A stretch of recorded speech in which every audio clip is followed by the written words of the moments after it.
अस्सलाम वालेकुम गाइस आज की वीडियो का टाइटल है why Japanese media claims India will be the next super power. It means कि इंडिया अगर सुपर पावर बनता है तो किसी और कंट्री जो कि क्लेम कर रहे हैं जापानीज जो कि क्लेम कर रहे हैं इंडिया के ऊपर।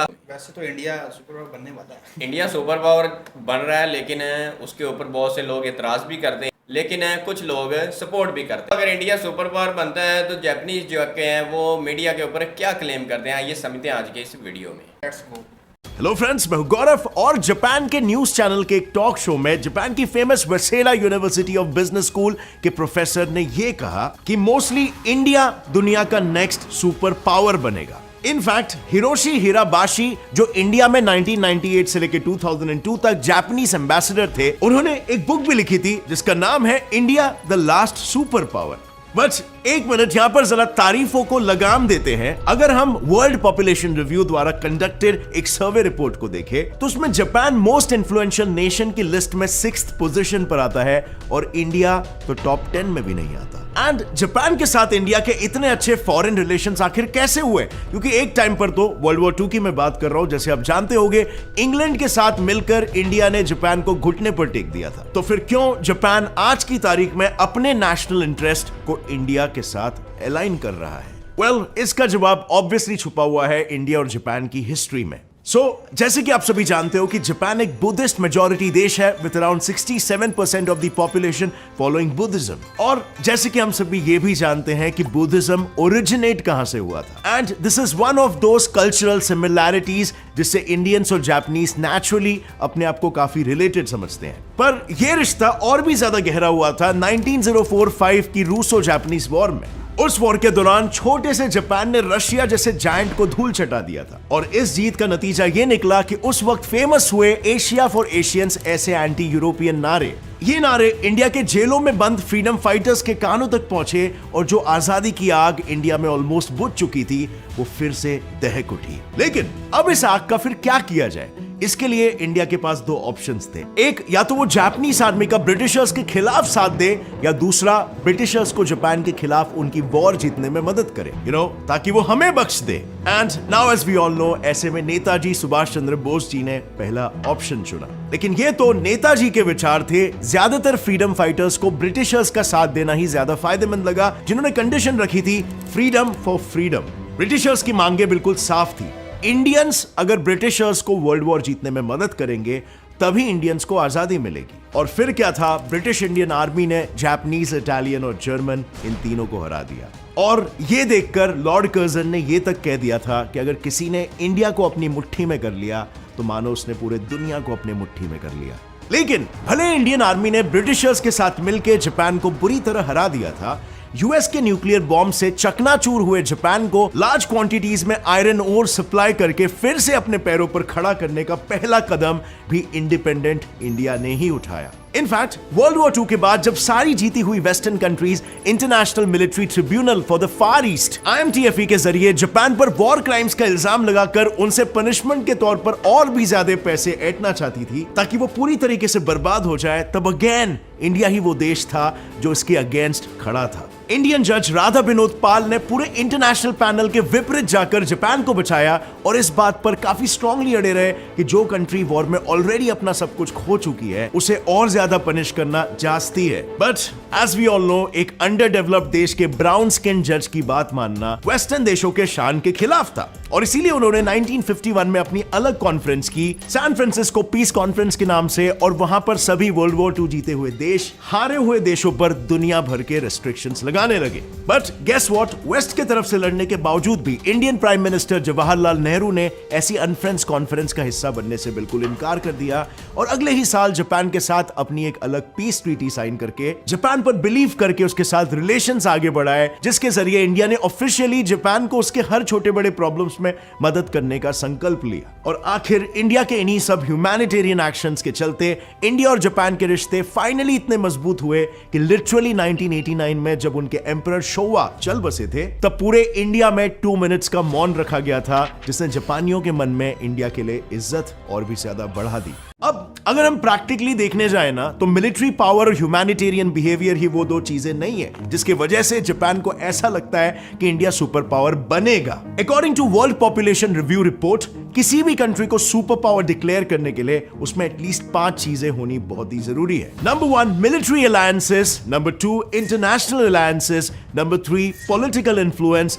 Number 4 economic influence and lastly strong leadership, जिनमें से इंडिया के पास 3 चीजें तो पहले से ही है। Like number 1 military alliance. आज UAE, Russia, France, Israel, Afghanistan and in fact US भी मिलिट्री में हमारा एलाय है। और अगर हम नंबर 2 की बात करें जो है इंटरनेशनल अलायंस, तो मेजर इंटरनेशनल फोरम्स जैसे यूएन, G20 और FATF जैसे और भी इंटरनेशनल ग्रुपिंग का इंडिया फाउंडर मेंबर है और इस वजह से इंडिया के इंटरनेशनल अलायंसेस ऑलमोस्ट हर कंट्री के साथ अच्छे हैं। और नंबर 3 की अगर हम बात करें तो वो है स्ट्रॉन्ग लीडरशिप। इंडिपेंडेंस के बाद पहले प्रधानमंत्री नेहरू जी ने NAM मूवमेंट को स्टार्ट किया था जिसने वर्ल्ड को यह क्लियर मैसेज दिया था कि इंडिया एक सेल्फ मेड लीडर है। और आज भी मोदी जी के पॉलिसीज जितना हो सके इंडिया को सेल्फ रिलायंट बना रहे हैं और यही वजह है कि कोविड के टाइम पर हमने वैक्सीन खुद क्रिएट किए और हमने दुनिया भर में डिस्ट्रीब्यूट भी किया, वो भी ऐसे टाइम पे जब दुनिया भर में पैनिक और अफरा तफरी मची थी और कोई किसी की हेल्प करने को तैयार नहीं था।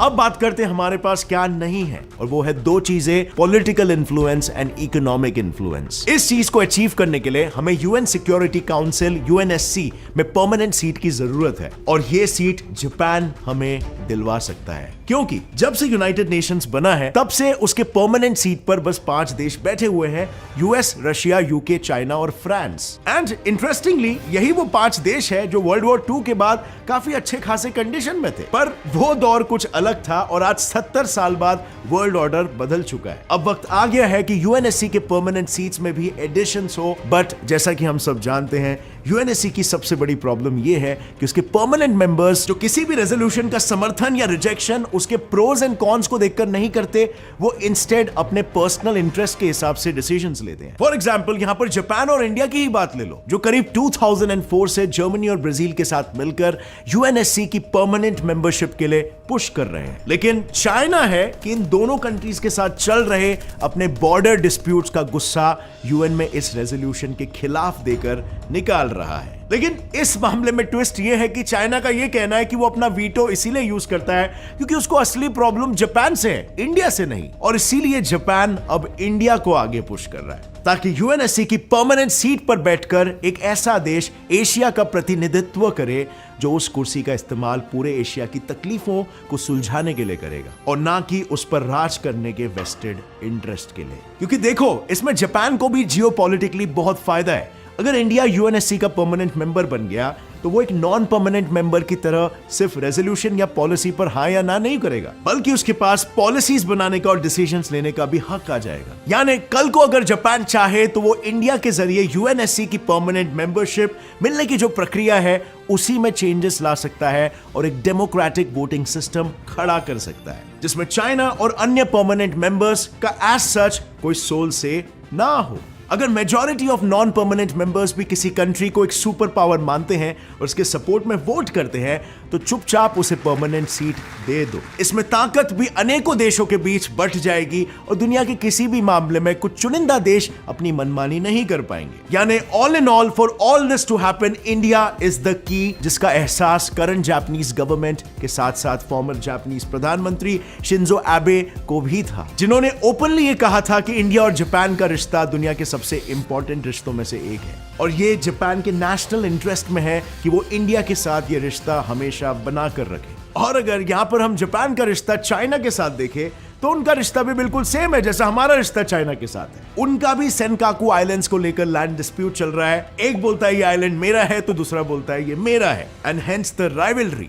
बट यहां पर अभी अगर देखा जाए तो दोनों का ट्रेड रूट इंडियन ओशन से होकर गुजरता है जिसमें चाइना के कई मेजर बेसेस भी हैं और उसमें अपॉइंटेड है 44 से भी ज्यादा सबमरीन्स जो दुश्मनी निकालने के लिए कभी भी छुपके से जापानीज ट्रेड वेसल्स को डुबा भी सकता है। बट इंडियन ओशन में इंडियन नेवी की पकड़ काफी स्ट्रांग है और इंडियन नेवी जापानीज वेसल्स के अगेंस्ट कुछ ऐसा होने नहीं देगा और इसीलिए भी जापान हमें सपोर्ट करता है। So that brings us back again to the question कि जापानीज मीडिया का यूं इंडिया की इतनी तारीफ करना उनका इंडियंस और उनके दिमाग के लिए इज्जत का नतीजा है, या फिर ये रिपोर्टेज या सॉफ्ट इन्फ्लुएंसिंग का एक जरिया है जिससे इंडियंस के इमोशनल दिलों को जीतने की साजिश चल रही है for their own national interest? Well, वजह जो कुछ भी हो, लेकिन यही तो असली काम होता है ना मीडिया का, कंट्री के नेशनल इंटरेस्ट को ध्यान में रखते हुए न्यूज रिपोर्ट को पेश करना, और ना कि हर समय अपने ही देश को कोसते रहना और इश्यूज को सेंसेशनलाइज करना। वेल, इस विषय पर आपका क्या कहना है? मैं जानना चाहूंगा आपके विचार नीचे कमेंट सेक्शन में। और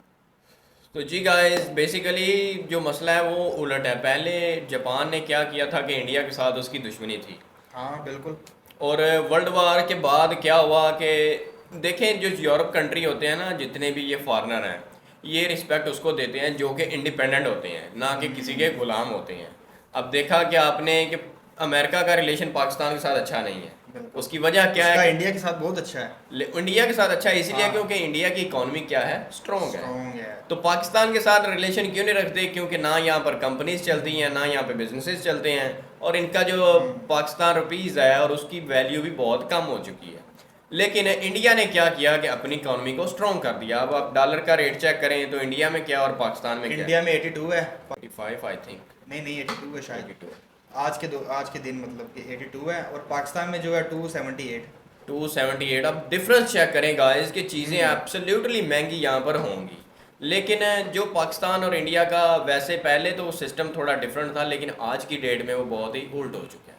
यानी कि वहाँ पर उन्होंने इकॉनमी को कंट्रोल किया, लेकिन जो ये फॉरेनर होते हैं ना, ये ताल्लुक उसी के साथ रखते हैं जो ज़्यादा बिजनेसमैन हो, जो ज़्यादा ग्रो करते हो। और इंडिया इस चीज़ को बहुत ज़्यादा फोकस कर रहा है। यानी कि जापान की जो ट्रेन है वैसी ट्रेन इंडिया के अंदर भी बनी, और वो सेम उसकी कॉपी कर रहा है। अब वो रिलेशनशिप इसलिए बढ़ाना चाह रहे हैं कि हमारे रिलेशनशिप अच्छे हों और वहाँ पर हम बिजनेस करें, क्योंकि ये बहुत फास्टेस्ट शार्प माइंड के होते हैं। और एक दिन मेरे ख्याल से इंडिया बन जाएगा सुपर पावर, जिस तरह से वो काम कर रहा है। जिस तरह काम कर रहा है सुपर पावर, अब बहुत ज़्यादा चांसेस हैं कि बने, क्योंकि अब सोशल मीडिया के ऊपर इंडिया को बहुत ज़्यादा प्रमोट किया जा रहा है। के लिहाज से वैसे भी इंडिया सबसे आगे जा रहा है, मतलब कि तीसरे चौथे नंबर पे आ रहा है दुनिया में, वर्ल्ड में तीसरे चौथे नंबर पे।